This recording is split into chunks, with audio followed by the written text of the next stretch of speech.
welcome back to the plot. As you see, we've now got this finished. Our new 3-tier central bed.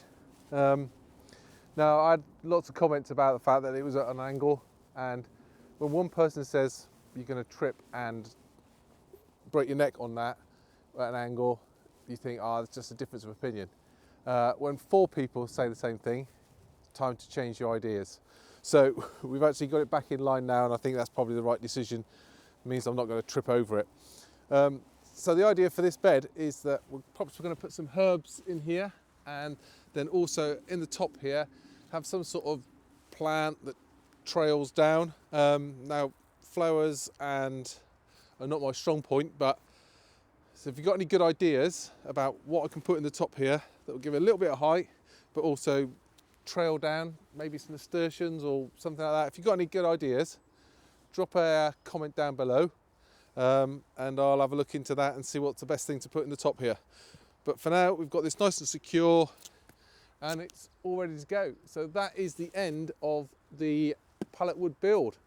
The next job is to have a look at the aluminium bed, and also while we're down here we'll have a check on those temperature gauges to see how the cold frame is comparing to the polytunnel. So without further ado, let's go and have a look at this aluminium, or if you're from across the pond, aluminum bed, and just start getting that together. So this is the aluminium bed. It's just basically made out of these are the bottoms from an old greenhouse. Normally we'd go the other way up, so this edge would be where you'd bolt the uprights on. We're going to put it down this way. So we're going to bolt these together to create a nice square bed. And then underneath here is bark on top of some membrane, so we've got to take that membrane up. But just as an indication here, this is bark that we put down like a couple of months ago, and you can see that it's already nicely breaking down in there. So the plan is to get this all bolted together. We need to move the hay yet again to somewhere else, and underneath there also is some compost in a big bag. So the plan is to do the bed all the way up to the compost bag, and therefore then we'll be able to shift some of that compost out onto the top of here, and then we'll be able to like sort of do the other end. But first things to do is get this all bolted together, get the membrane up from in here, and get this set into the ground. What we're going to be doing is making this into a no-dig bed. So what we'll do is we'll leave as much of this bark in the bottom as possible. Then we'll put some soil in there, spare soil that we've got, and a few of the coir bags that we've still got left over. Then we'll be doing some cardboard on top, because I don't know how many weed seeds are in that old soil, probably quite a few. And then we'll put, that's on top of that cardboard, then we'll be putting our no-bed compost on top of that, no dig bed compost on that. So still a little bit of ice, still quite a cold morning, still a bit of ice in the wheelbarrow. So let's get on and get this all bolted together, and this straw and everything else moved out of the way.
Right, that's them all fixed in place.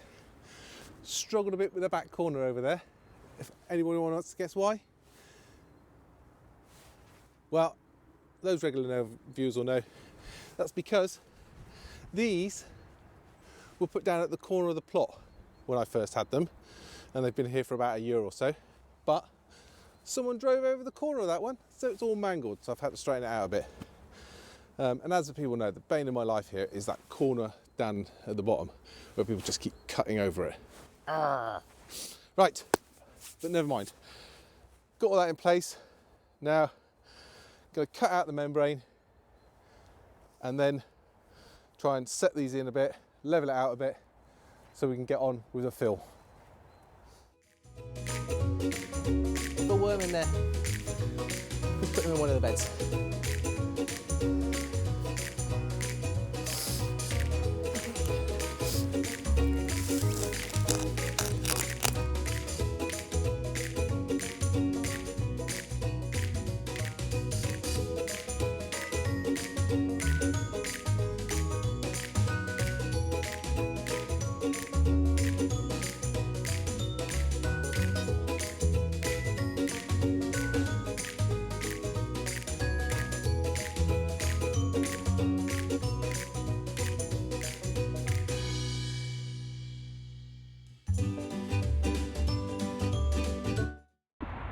So the rain started to set in now, so let's show you the base and then let's have a quick check on these temperature gauges.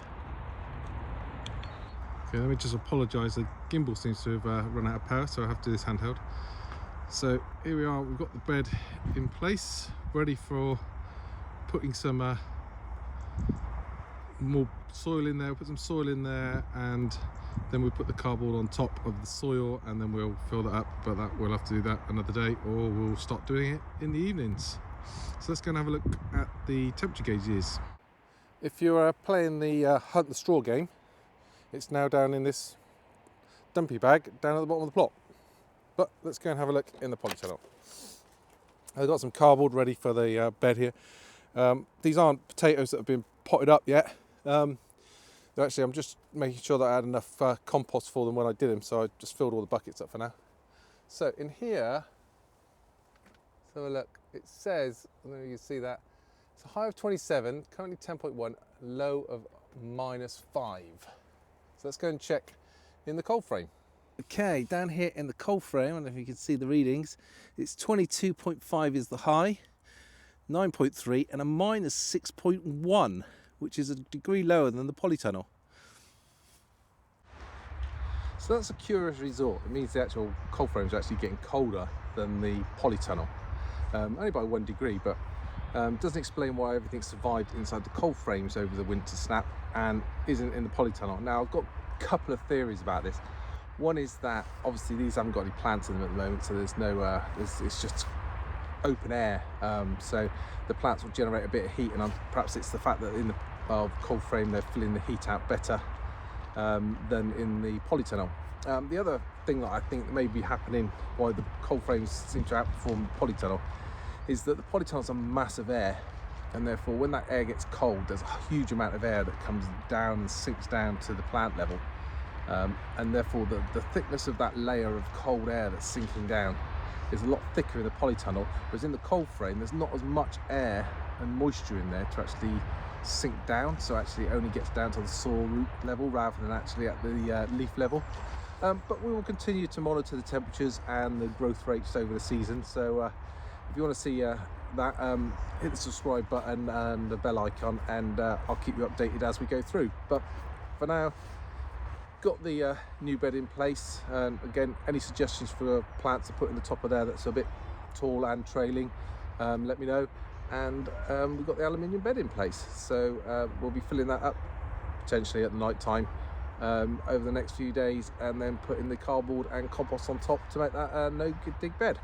Other thing we've been working on then is the propagator back at home, so I'll share that with you later in the week, because that's nearly finished. Then we'll be ready for doing some planting.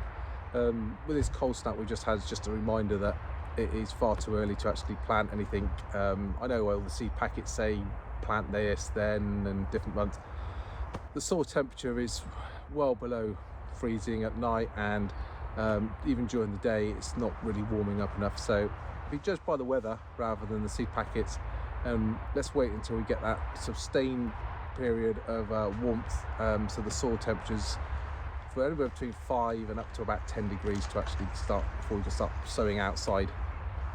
So until next time, thanks for joining me. See you again soon.